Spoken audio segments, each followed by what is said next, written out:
this lesson's on cumulative frequency graphs. So a cumulative frequency histogram is a histogram like what we've drawn in the past. However, this time it is used with the cumulative frequency column. So the bars are going to constantly be going up.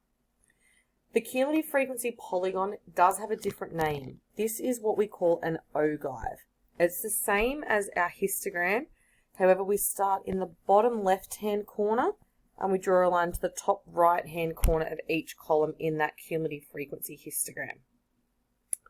So I've already gone ahead and gone to draw this to save a little bit of time in the video. But in this example, a class is surveyed on the number of children in their family and the results are given in a frequency table. So we can see the table here, and then we have our cumulative frequency column, which is obviously what we need for a cumulative frequency histogram. So draw a cumulative frequency histogram and polygon for the data. So I've labeled my axes, I have my name, my titles on the axes, and I have a title.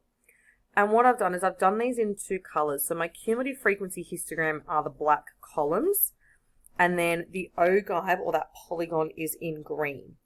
So similar situation, I leave that half a space gap at the beginning, and then my columns, my bars of each one are touching. The main difference here is with that ogive or polygon is it doesn't go to the center like what we did in our frequency histogram and polygon. It goes from the bottom left corner to the top right. And you go from that first one and then you go to the top next corner, the top next corner, and so on. You don't go back down to the beginning of that and then start a new one. It's one long line which should curve up to the top of where that cumulative frequency is. So use the frequency polygon to find the median and calculate the interquartile range. So what I have done here with this cumulative frequency, we know we can find our median and our quartiles using this. So if my total is out of 20, that means I need to find that halfway point. So using the table, I would say, well, half of 20 is 10. And you can see what I have done. I have drawn a line in at 10 until I've hit my ogive, and then drawn a line down to find, well, what is the number of children where that line hits. So that tells me my median. My median here, if I looked at that line where I went across to 10, I've hit my ogive, come down to that x-axis, that tells me 2 children is the median. Now to find my Q1 and my Q3, I'm going to do basically the same thing. If I think about my upper quartile, I need the top half and halfway between. So between 10 and 20, halfway would be 15. So again, I have drawn that line in to hit that ogive, and I have come down. So the Q3 or upper quartile is 3. And I'm going to do the same for the lower quartile. So I'm going to come between 10 and 0, which would be 5. Line in till it hits the ogive, and down to that x-axis, which is 2. So that tells me my interquartile range is 3 minus 2, which is 1. Now, our second example is the ages of residents in Maitland were recorded and grouped into the frequency table below. So you can see we have our grouped frequency this time. We have our class center already filled in, our frequency, and then our cumulative frequency. Now what this question asks is to draw just the ogive. So we don't have to draw the column or the histogram. It is just that ogive or polygon. So we're going to do the same thing. And again, I've set this up for us. It can be a little bit tricky to interpret. But we think about if I leave that half a space gap at the beginning, this is where my bar would have been.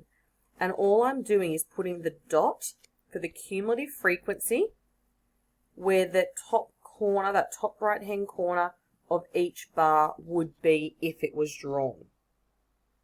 So this can take a little bit of practice, so please make sure you do practice this one. And then again, we're going to answer some questions. So to calculate the median, if my cumulative frequency is out of 42, that means I'm looking for my 21st score. So if I look up here, I need to put in where 21 would be, and this can be a lot of estimation. So long as you're within a rough estimate, and it's within reason, you should be fine with this. So go to 21, go across until you hit that ogive and come down. So if we look here, that is halfway between 24.5 and 34.5. So we could say that is roughly 30. Now the first quartile, we've done this already in the previous example. So if 21 is the halfway point, if you're not sure, you can find, well, what is 1/4 of 42? And that gives us 10.5. So I'm looking for my 10.5 or 11th number. So again, I go to the left, draw a line in until it hits my ogive, and bring that down. And if looking at this, it roughly looks to be 13 or 14. We'll go with 13. Now we need to find our interquartile range, but to do that, I need that third quartile. So I can find 3/4 of 42, which is 31.5, and that is where then my top quarter is going to be. So go across at 31.5, come down, and I'm going to say that is about 45. So then my interquartile range is 45 minus 13, which is going to give us 32. Now when you do this, your answers could be one or two different to the person next to you or to me, because it depends on how accurately you have drawn your ogive and how accurately you do the lines in to meet the ogive. So there is a little bit of error allowed with these questions. The last question here is the fourth decile. So we think decile, we're dividing into 10. So I need to find 4/10 of 42, which gives us 16.8 or almost 17.